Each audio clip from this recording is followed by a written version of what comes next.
Welcome back to another edition of Driving More on Loud Radio, where blokes judge rugby. Sharky, good afternoon. Don, what's happening, my man?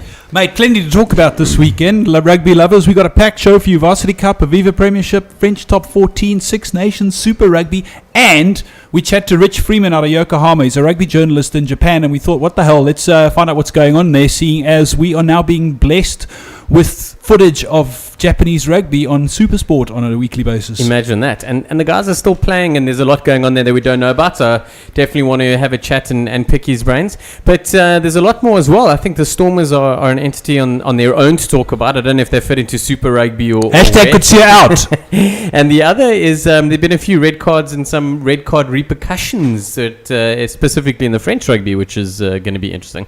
Yeah, Morgan Parra, I think, with another piece of filthy play. If he was Luis Suarez, they'd be shooting him by now if it was football, the way he carries on. Don't get me started on that cock. Let's start with the Varsity Cup. And after not losing at home for the better part of 2 years, NMMU lose last week to Ikes, and this week they got pumped by Picker in their own backyard, 52-16. They looked nowhere. There was, I think Picker unbeaten. Who did they play? Picker? Yeah. Oh, they're not unbeaten. No. I thought they were. But they looked unbeaten the way they were playing. They went there and destroyed NMMU, and it's such a pity for those youngsters. They that sort of put a decent string of games together at home, and obviously starting off the season. So, the important thing is how they bounce back. So. Indeed it is. And then the other one, the shock result of Varsity Cup ever, in my opinion. Wits ended up losing, but they only lost 18 points to 15 in Stellenbosch against the once mighty Marties. Yeah, I actually picked up highlights of the game because it wasn't televised, so I was kind of watching it on Twitter, and it was crazy. I know Wits were ahead. Obviously, no one was massively in the lead at all, but they were in the head, and they were in with a shot until the end, so quite unlucky for them, and important for Marties to bounce back. That could have hurt their season badly. Well, yeah, I mean, they're struggling already. They're in mid-table for a change. And then the other big result of the week, obviously, Shimla's got up over UJ 52-13. Another hiding handed out to UJ, who are still in the mix in terms of chasing a semi-spot. Wits are right out of it and should be relegated this season. And then at the Green Mile in a gale force southeaster on Monday night, 8-all at half-time between table-topping Tuks and hosts UCT Ikes.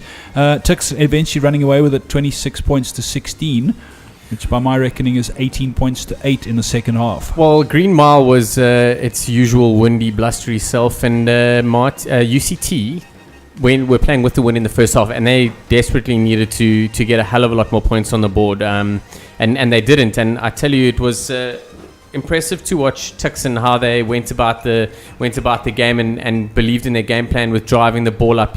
Between the centres and the Lucies, they were just going sort of breakdown after breakdown, but they weren't making too many yards. You couldn't kick the ball, and all they needed to do was survive till half time, and they knew they'd have the ball in their court in the second half, and they made a count.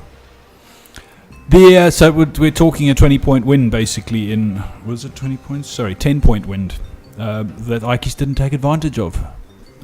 True. Quite simply. Very true. Fixtures for next week, and this one could be quite interesting. The early game on Monday, Wits take on NMMU at Wits Rugby Stadium in Joburg.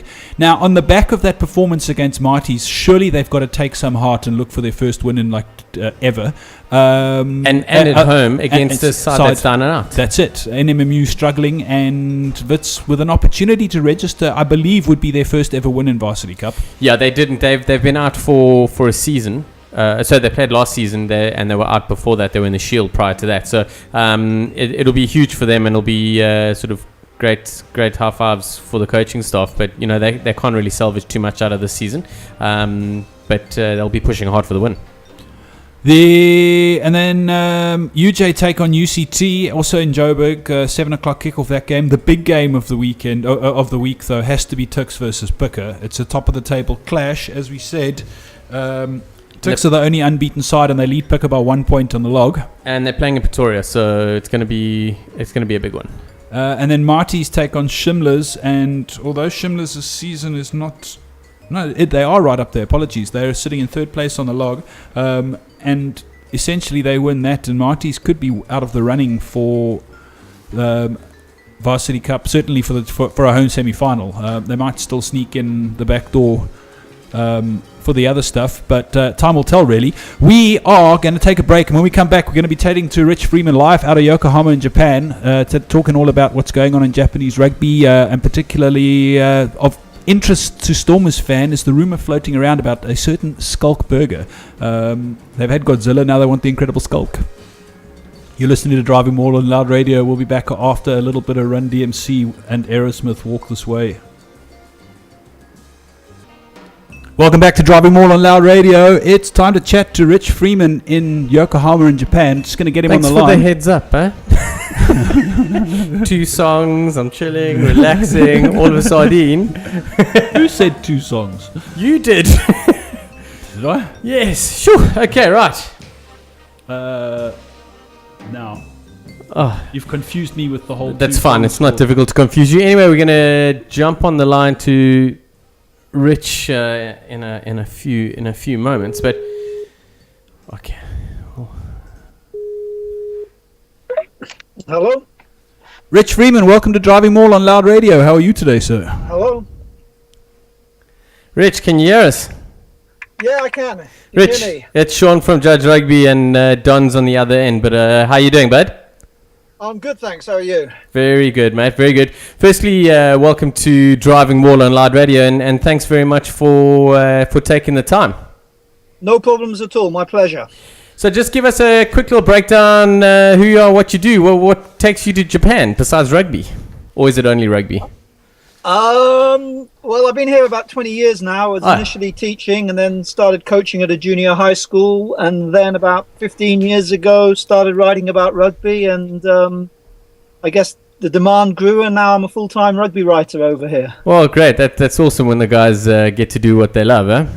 Yeah, that's very true. Nothing better than watching rugby and getting paid to watch it. No, absolutely. That's we're trying to get ourselves to get paid to drink beer, watch rugby, and talk shit. What I wanted to ask you is that, I'm not sure if you're aware, but in South Africa, we've been crying for coverage of the Japanese rugby for the last couple of seasons with all the South Africans who are over there playing. And in the last 2 months, I believe, they've now started broadcasting. Most of them recorded. Sometimes we get the live ones, but it means that we're actually getting to see what goes on as opposed to just reading about it in the press from guys like yourselves. But the one thing I'm trying to get to understand is it looks to me like there's 2 aspects to Japanese rugby, because you've obviously got the Japan Rugby Top League, which was won by Suntory Sun Goliath. But then now at the moment, there's the Japan National Championship on. Is that like a cup competition? How does it all work? Yeah, to give you a bit of background, what used to happen in the past was you used to have the corporate rugby, which was a sort of an amateur-run competition run by the companies, and then there was the university championship. And basically, the All Japan title was basically the winner of the company tournament against the winner of the university tournament. But in the last 20 years or so, 25 years, it became fairly obvious that it was becoming more and more one-sided. Right. Particularly with the advent of the top league and professionalism. And so the Japan Rugby Union started to, the tournament has changed its format just about every year. Okay. So what you have is, you have the top league, which was actually won by Panasonic this year. The All Japan Championship features this year, it's the top 4 university teams, the top 4 teams from the top league, plus 2 others who played a wild card tournament. Okay, yeah, sorry, I was reading the Suntory lost to Panasonic in the final. Okay, got there. Now, what you basically have, this weekend is the semi-final, and it's the same 4 teams that were in the top league playoffs. Yeah, so well, that's what I picked. There is a call for a bigger change to the competition, because really, the top league final should be the end of the season. It should be the pinnacle. Yeah. Craig Wing from Kobe Steel. I was talking with him last week, and he sort of dubbed this All Japan Championship as the second chance tourney because it gives teams a second chance to maybe win a bit of silverware. Now, I mean, those two quarterfinals that were played this weekend, Kobe got up over Yamaha Jabulo 28-26 and Toshiba up over Toyota Verblitz 24-21. They sound like they were two cracking games, though. Absolutely brilliant games, which some people want this tournament abandoned, but the whole cup tournament, the cup format and that sudden death knockout. I mean, last weekend, David Hill scored a drop goal for Toshiba with 2 minutes left. Yeah, Kobe got over the line again with about 2 minutes left. Great atmosphere, two great games, and we had the Emperor of Japan watching the second half of the Kobe game. So it was a pretty good weekend. The and now the semis are Kobe versus Panasonic and Toshiba versus Suntory Goliath, and you say those are this weekend. Yeah, that's this weekend. So I talked with Jacques Ferry last weekend. He's obviously very keen. The last time Kobe played Panasonic in the league, they lost by just 1 point, so they're obviously up for a bit of revenge. Yeah, well, from a Stormers perspective, have had 3 weeks off though, so they should be quite refreshed. Well, from a Stormers perspective, we'd like Kobe to fall over so that we can get Peter Grant back and hopefully get this backline of ours moving. But time will tell, I guess. Well, to be honest, I mean, I'm not sure why he can't go back now, because he was in the stands last weekend, and I think he's only played about 1 or 2 games this year for Kobe anyway. So don't wind me up. Rich, I just wanted to move away from the tournament as it was now and sort of find out from the players' side and from the professional era, because we obviously, watching the Viva Premiership and the international games and the Super Rugby, what's the lifestyle like for the players that have moved out of that into the top 14? Because I've seen images of the players all going to a game in little motorbike taxis and stuff like that. Is it a good fun time for the guys? I think it is. I think the one thing that they all like is the fact that they live very close to the training grounds. Depending obviously on who they have coaching them, the training sessions a couple of hours in the morning, a couple of hours in the afternoon. So they get to spend a lot of time with their family. And, if you talk to most of the players, that's one of the biggest benefits they have is the fact that whilst the season is on, they have a lot of time to spend with their families. It's also not the longest season. Most of the players will be done this week or next week, and then they probably won't have to be back till June or July, depending on their contract, for pre-season training. And then just in terms of the level and the intensity, there's a perception out in the rest of the world that the guys go there to extend their careers by playing a softer in terms of the physicality side of things, game of rugby. But does that ring true, or does it get quite boisterous and feisty out there? It gets fairly feisty. I think that generally, obviously, the players aren't quite as big as Super Rugby players, so the physicality isn't always as high a level as Super Rugby. It's probably as quick, if not quicker. But this whole myth of players going to Japan just to finish off their careers, I mean, Muls Muliaina had a pretty good run out last weekend for the Chiefs. And there's been quite a few. I mean, Tony Brown had a couple of reasonably good seasons down in South Africa whilst he was still over here. Yeah. And I mean, George Smith didn't exactly disappoint in the rugby championship last season either. Right. I think there's a couple of, 3 Springboks as well that are playing over here that haven't done too badly. Well, we watched a few of the games, and technically the rugby was good. I did enjoy it. It was just it's quite evident that the sort of natural play off the cuff wasn't quite there for the Japanese guys, because they haven't really grown up too much with the game, whereas instinct takes over for a lot of the Australians and New Zealanders, the Samoans and the South Africans. So that'll come with time, but I was well impressed with it. It wasn't I've seen worse leagues in the world, and it was quite impressive. I look forward to seeing how it grows. Yeah, I mean, I think that sums up Japanese rugby. It sums up a lot of Japanese sport in that it is very overcoached at the younger levels. When they're at junior high school and high school, they have to obey the coach. There is no way that you can do anything on the field that the coach hasn't really called. I mean, my own point of view, much like the Stormers then. and played some club rugby, I remember the coach handing me a playbook and trying to call the moves from the sidelines. And I just said at half time that I've played a bit of rugby. I'll call it as I see it. And that is the problem, that from junior high school, even at university, they play to a rigid system. You look at the university games here, they all play the same type of game where kick out of their 22, force a mistake, and then just try and go pick and go. And there's very little in the way of, as you say, off-the-cuff play. Now, I just wanted to sort of touch on the South Africans and the one thing that has come out, that you mentioned to us about Peter Grant, because most of the Cape Townians and the Stormers supporters are desperate to get Peter Grant back, and I'm a massive fan of his, and he's missed quite a bit of Super Rugby. But obviously, Jacques Fourie, JP Peterson, and the likes are doing pretty well up there.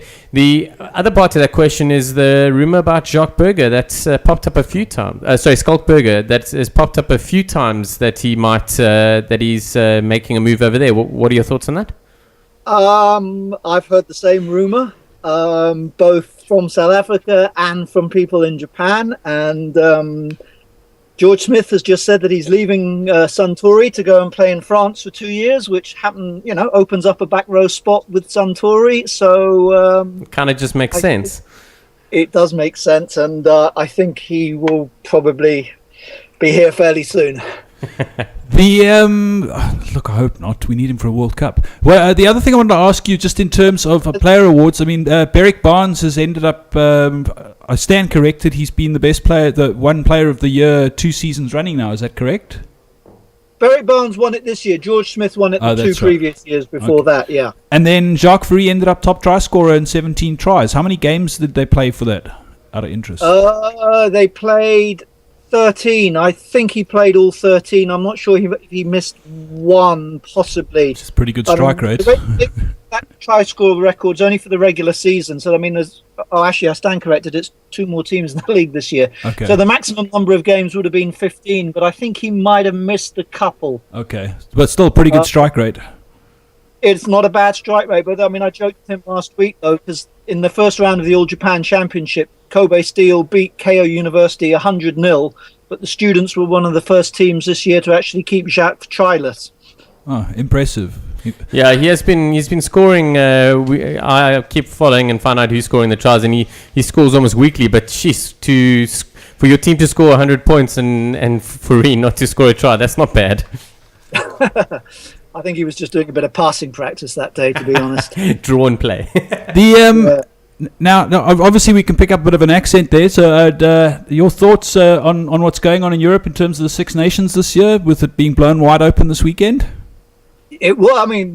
Great games. Unfortunately, with the time difference, they're on very late here, which is a bit of a problem. But I grew up supporting Scotland as a kid, so it was great to watch them beat Italy. But my accent will tell you I'm probably more English, so that was also a good win.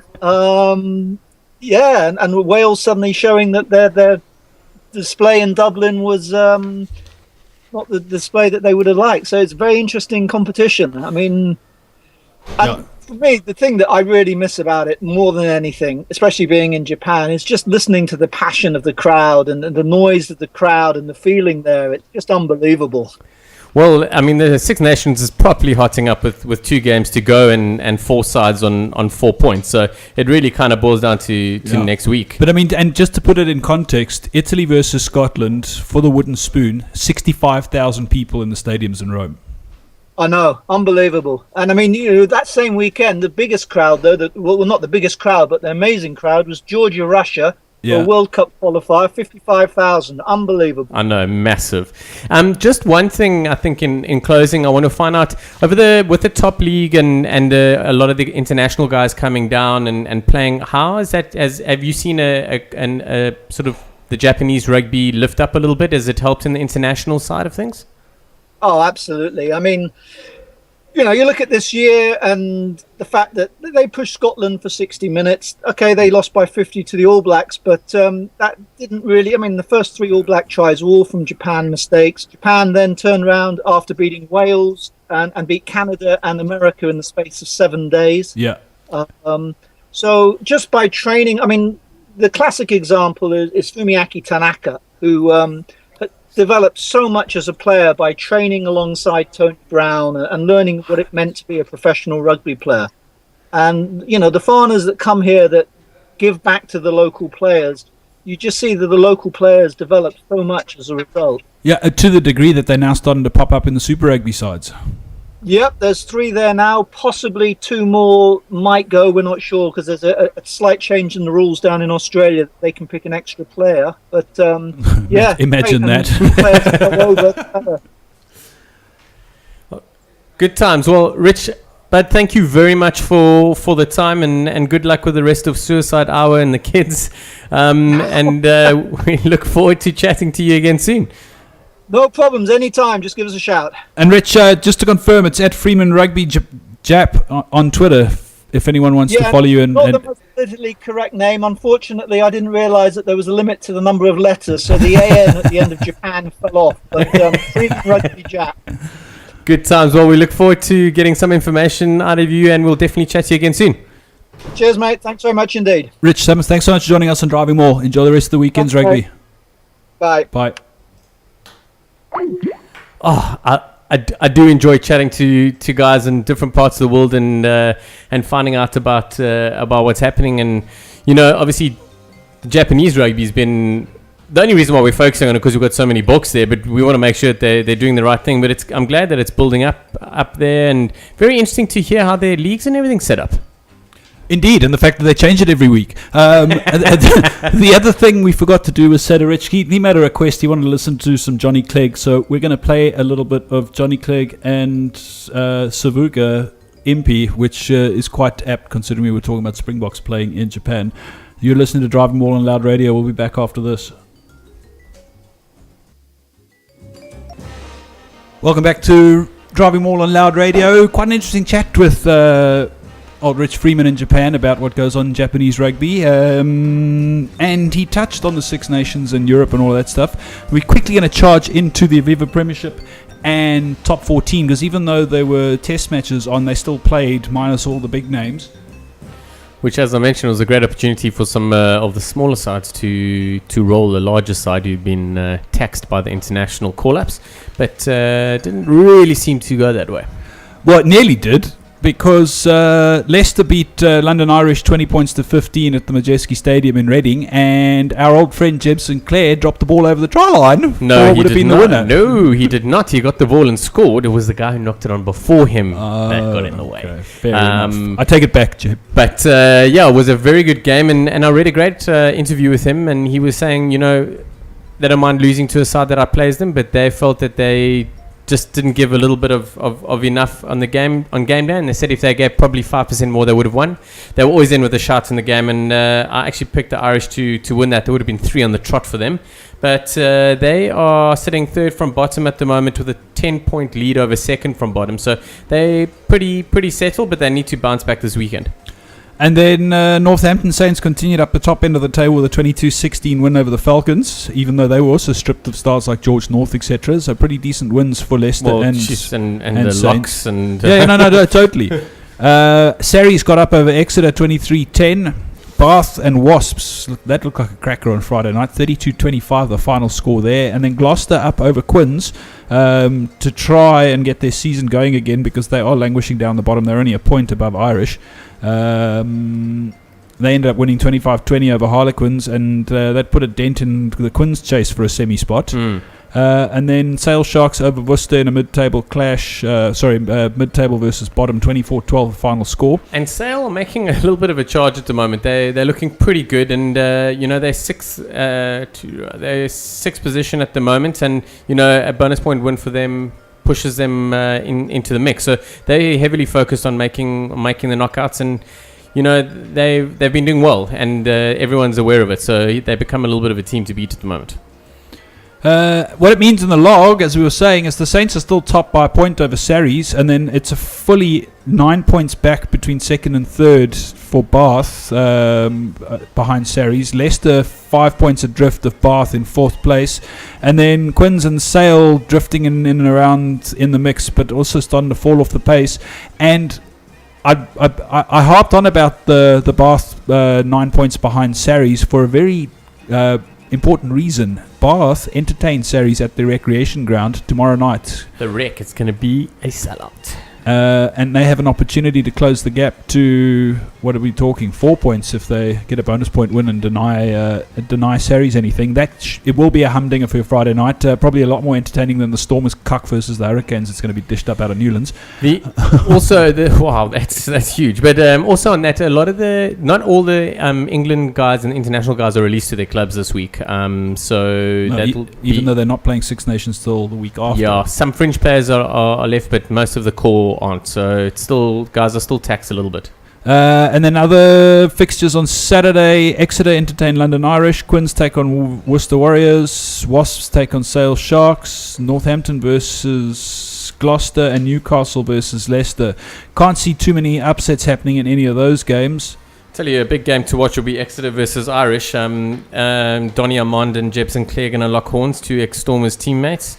And Donny Armand's been used a lot by Exeter flanking. He hasn't been a lock option too often, and he's been doing pretty well there. Scored a couple of tries. Scored a try against Toulon. He scored 2 tries in the Heineken Cup as well. So look forward to watching that game. I do as well, if I get a chance to. I just saw something that was of interest on the old Twitter, but I've lost it. That's cool. I'll talk about it when we get on to Super Rugby. French top 14. Toulon got up over Bayonne 15 points to 9. They finally break their away form hoodoo this season. But the one we're all going to want to talk about on Friday night, because they just are another story, this Clermont side. They were down to 14 men after 25 minutes. Red card. Morgan Parra headbutting Rene Ranger, which we'll find out later on tomorrow about what's happening. And then they won 42-16. I watched the highlights of the game. It was unbelievable. I don't understand that. If anyone's going to go there and roll them, it would have been Montpellier coming off scoring 55 50 minutes against 14 men. You'd have thought they'd at least get close. But Montpellier did also lost 2 guys, 2 yellow cards, so they spent 20 minutes on the same amount of players. But still. Marky Sydney. But then again, we have the same conversation coming up later about a certain Cape franchise against a certain Joburg franchise. And then Bordeaux up over Racing Metro. Again, the away form hoodoo for sides. Look, that was a mid-table clash, and it means that Bordeaux edged closer to Racing. And there are four or five sides that have a sniff at semi-finals, but Toulon are 2 clear of Montpellier, and Grenoble are a further 3 back from them. And that is due to the fact that Biarritz, of all people, went to Grenoble and won 22-20 after all the results that Grenoble have been getting in recent weeks. It's insane. It's nuts. And then Perpignan beat Brive 12-6. The game of the weekend for me was Stade Francais versus Oyonnax, because 29-26 the final score. Oyonnax, even though they are down the bottom end of the table, their away form has been the reason for it, because their home form has been superb. And what it meant was they picked up just their 3rd losers bonus point of the season. Still haven't picked up a 4-try bonus point. They ended up losing 29-26. And then Castres over and Toulouse would have also been an absolute pleasure to watch. 29-27. Rory Cockett with a nice little sniping break was about the only thing I saw out of that game while flicking channels, trying to get over the fact that I was watching what I was watching. Well, Rory Cockett has been there's been big talk around him. He signed a pre-contract contract with Toulon.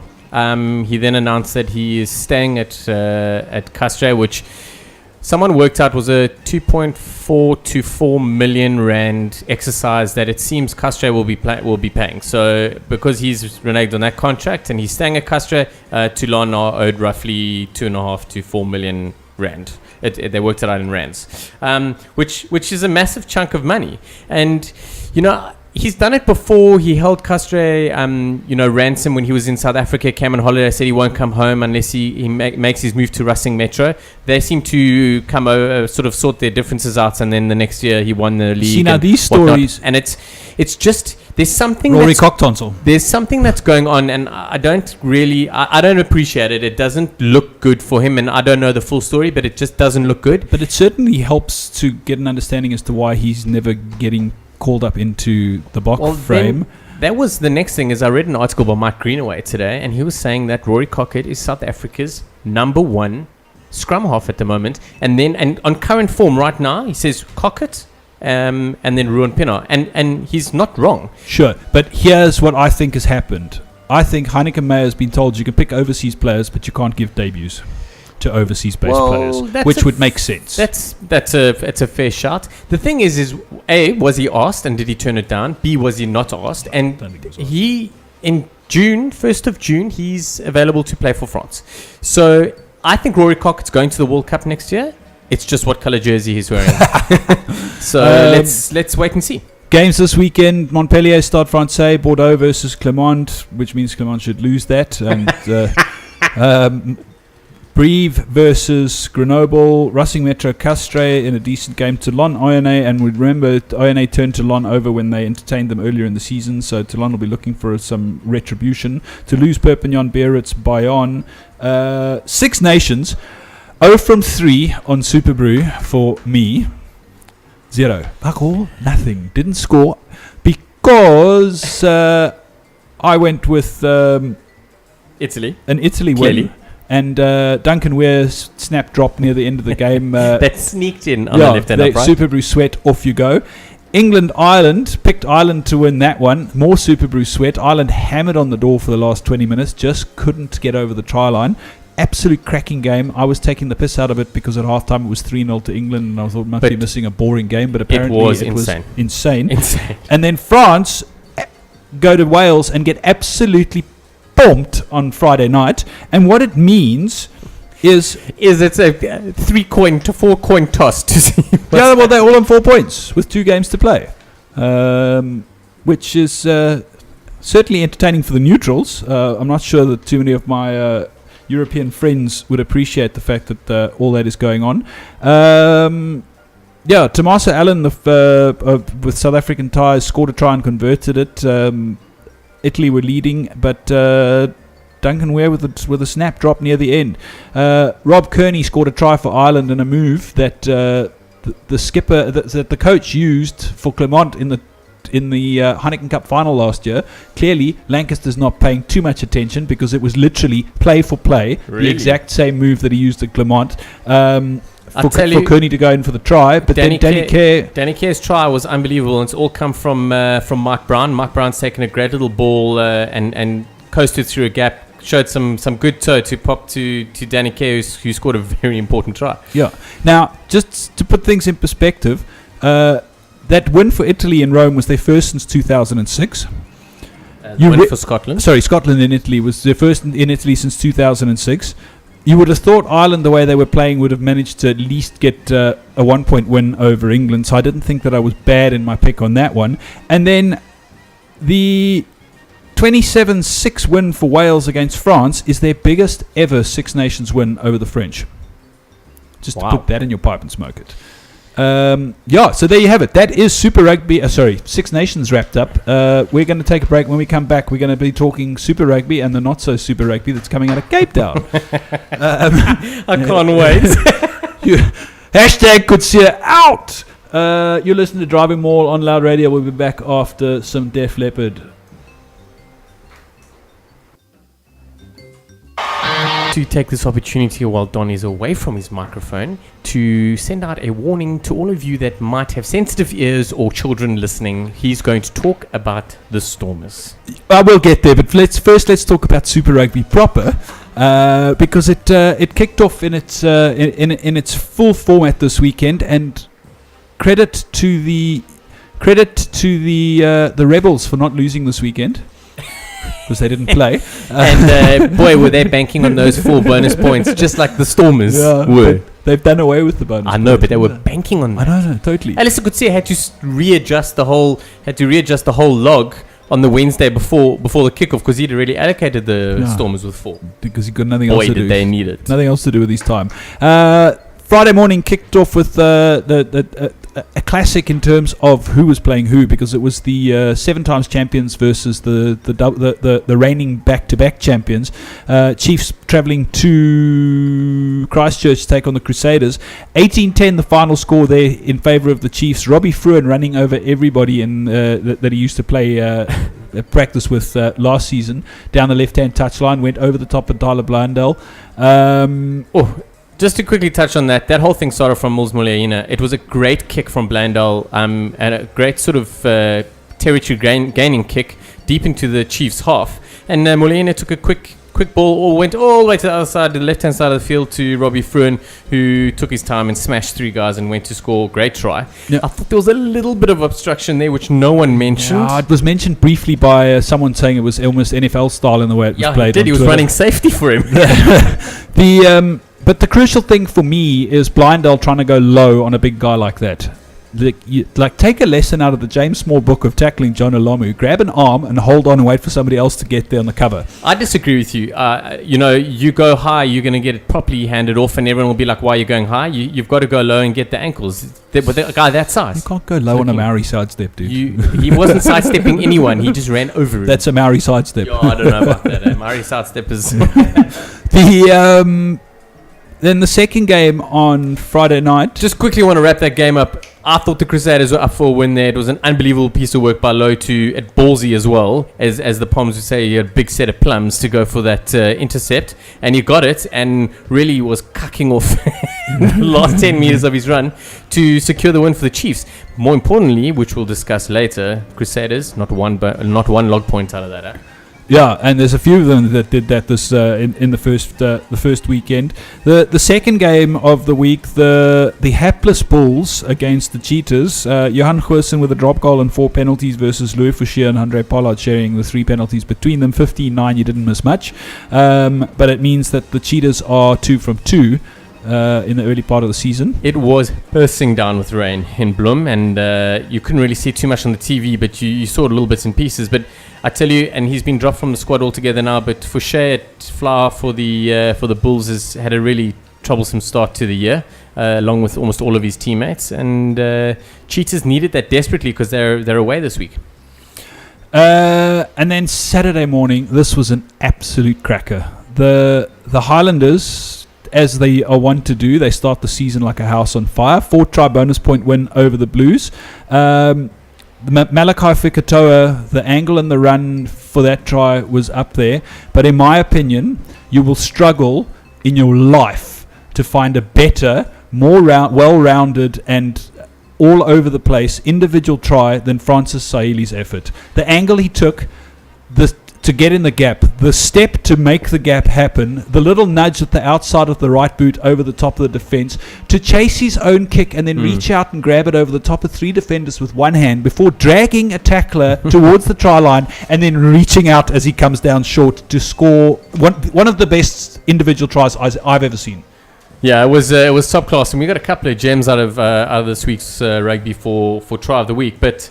You know, Highlanders, the Blues really struggled in one facet of the play, and that was Tim Noakes struggled with kicking off the tee, and it's hurt the Crusaders the day before. Tyler Blandell missing the first 5. Sorry, we didn't actually chat about that, and he was yanked at half time because of that.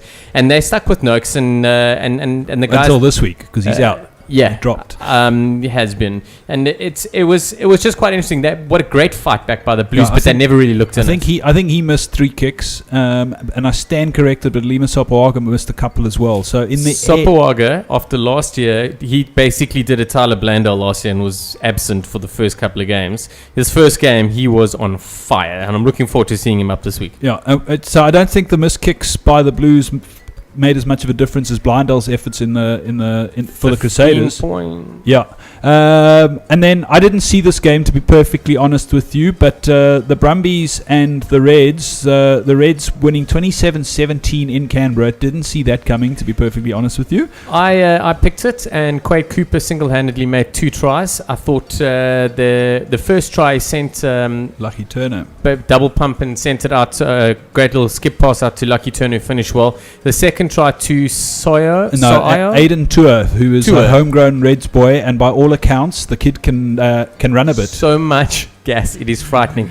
Cooper sent out a great flat ball, and that shifted across the 2 centres, and he took a sort of an outside shoulder on the guy, but came through with so much gas, shook that tackle, and then just actually opened up the pipes and finished it off. It was unbelievable.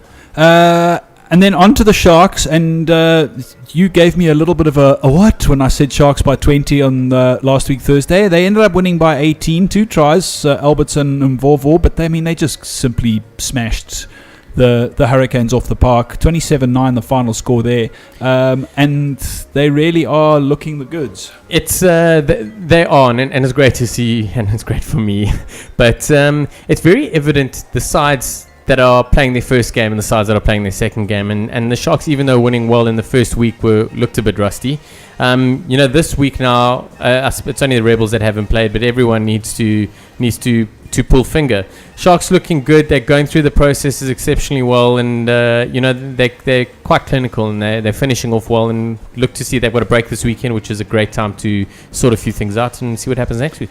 Now, before we get on to my rant and tirade, on Sunday, the Waratahs 6 tries to 2, 43-21 up over the Force. They just put their hand up and said, hello, folks, we're here for the season. Israel Folau, a hat-trick.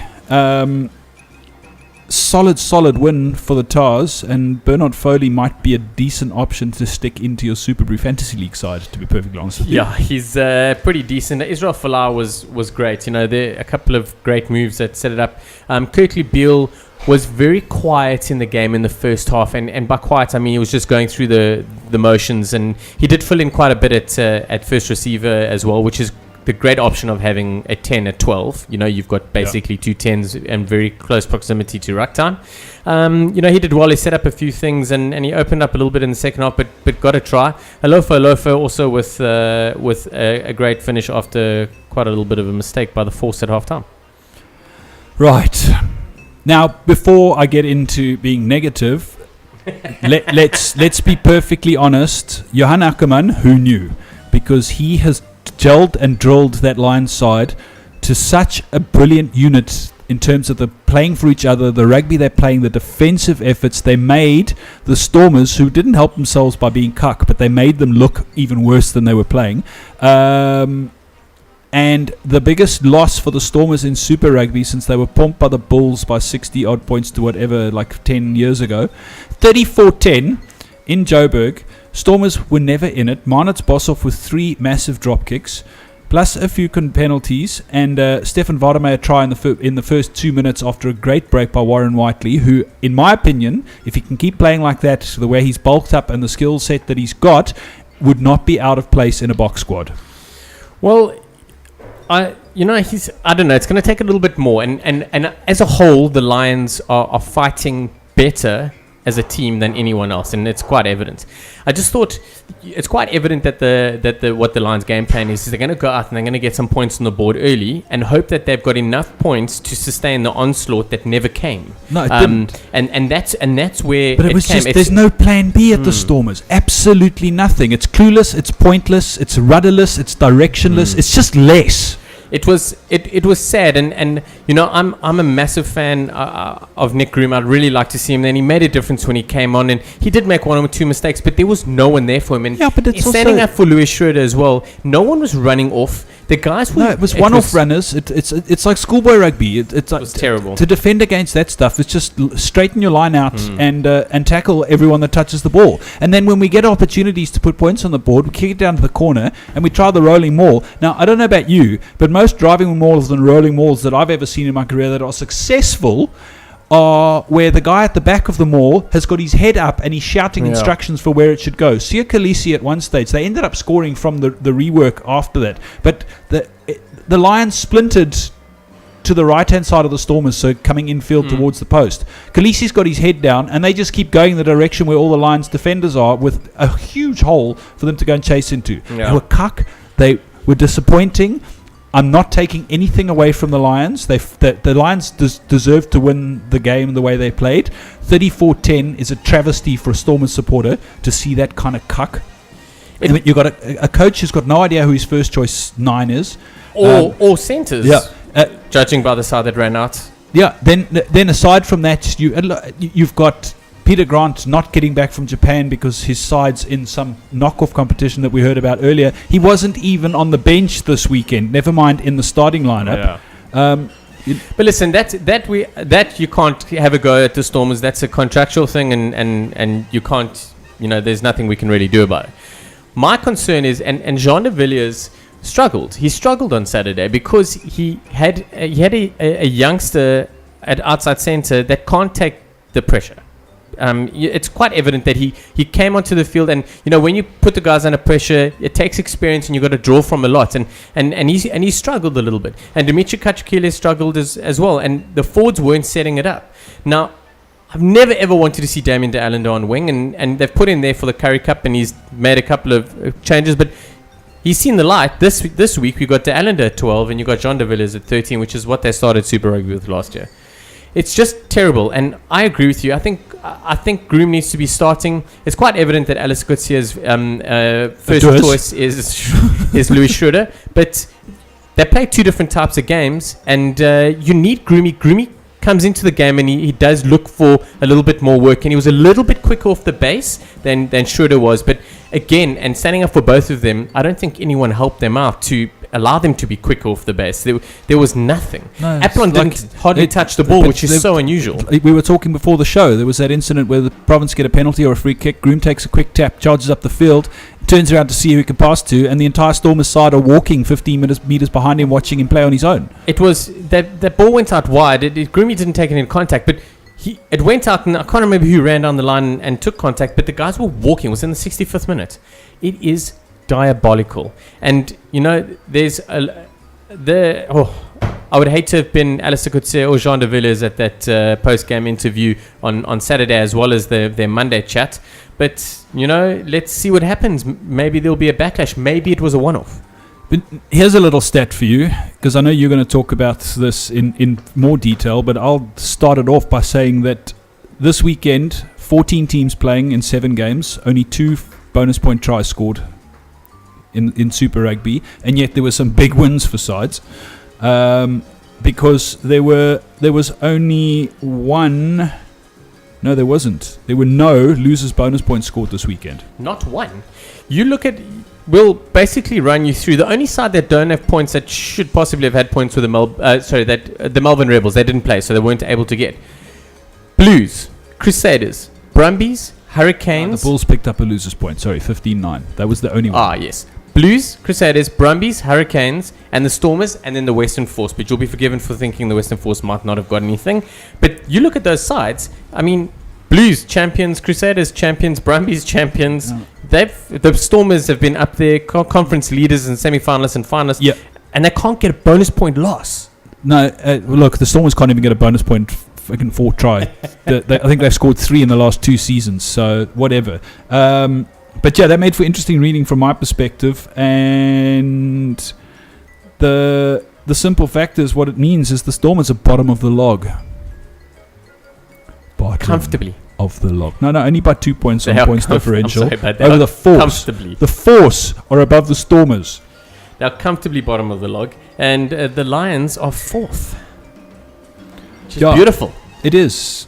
2 wins from 2. Surprise, surprise. Let's see. The Lions are 4th with 8 points, which should technically put them in 2nd. Yeah. Technically.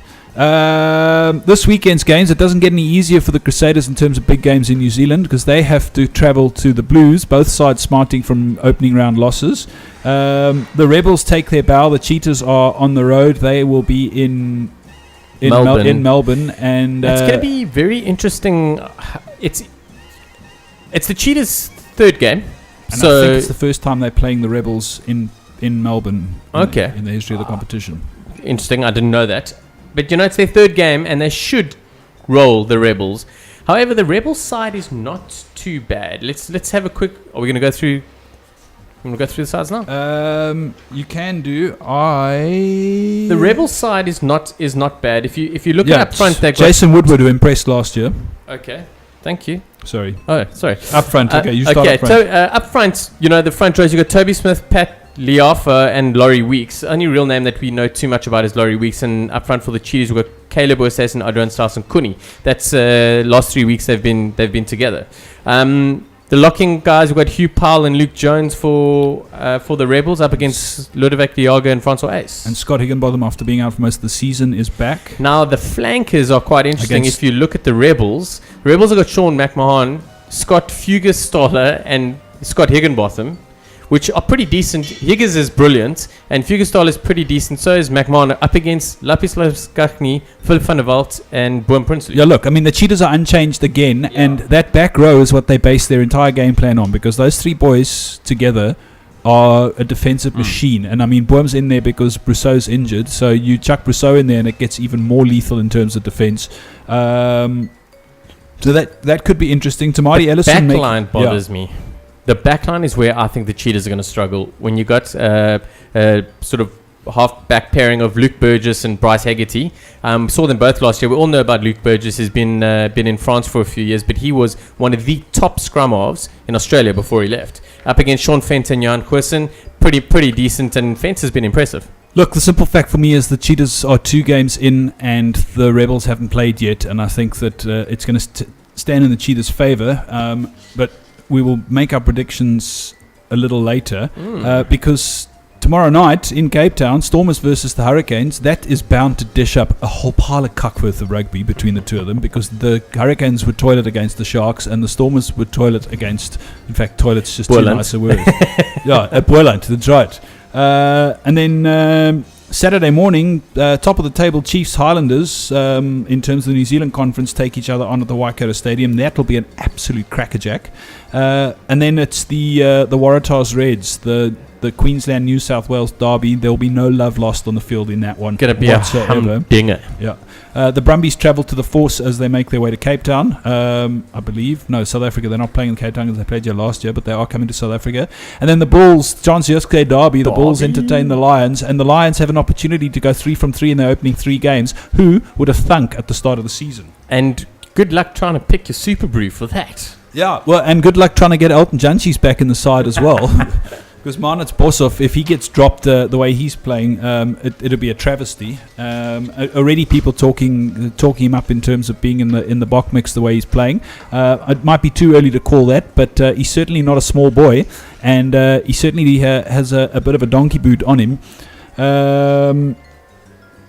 Right, let's make our predictions so we can wrap this up and get on with our day. The Blues Crusaders. I'm going to have to say that the Crusaders are going to bounce back. I'm sure. Where are they? Tom Taylor is starting at 10 and Colin Slade at 15, which means they got 2 kicking options. Slade making his debut, and you would have to. No, he's not. For the Crusaders, of course he is. He was a Highlander, dude.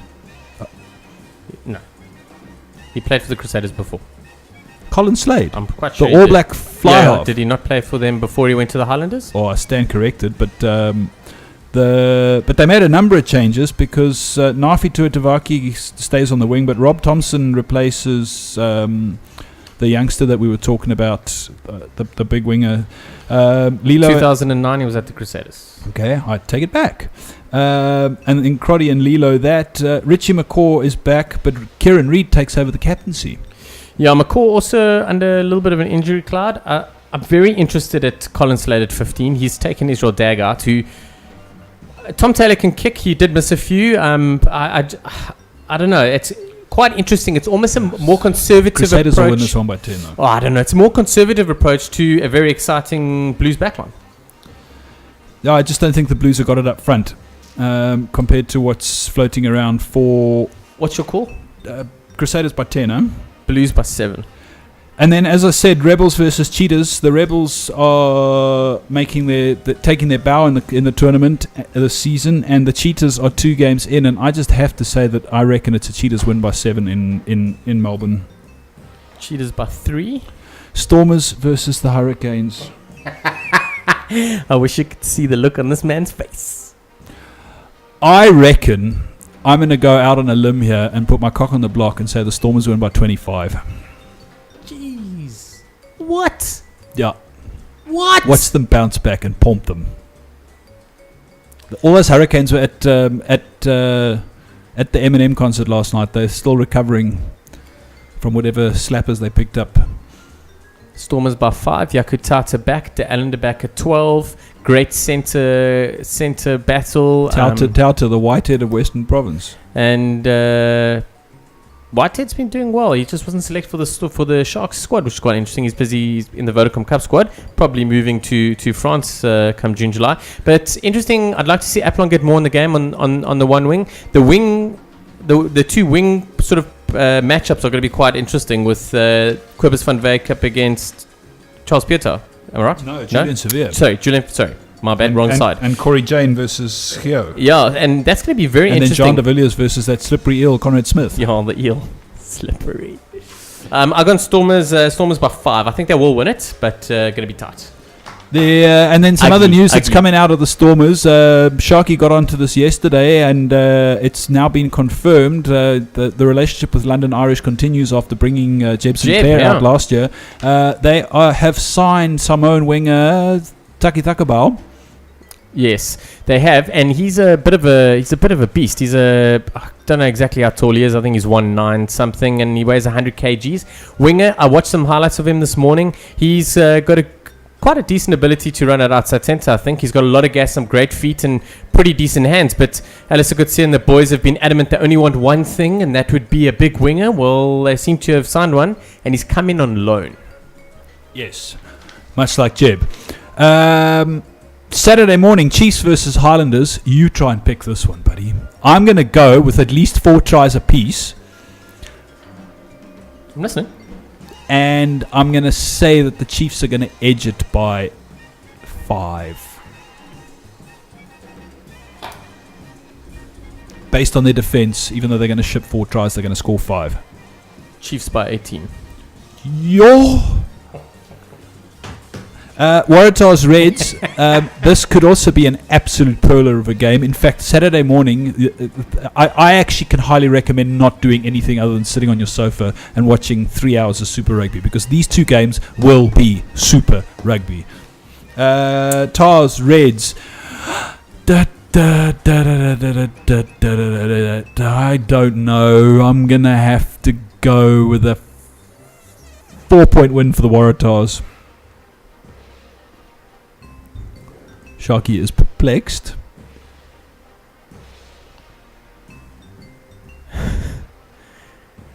Draw.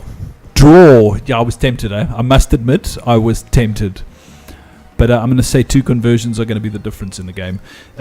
Force Brumbies to go and put another 30 past them. I wouldn't be surprised if the Brumbies win by 15. I think the Force will come back a little bit. I'm not too sure what's going to happen. I know Jesse Mogg, he's really not playing the way he used to play, and he's been struggling a little bit. I'm interested to see what happens there.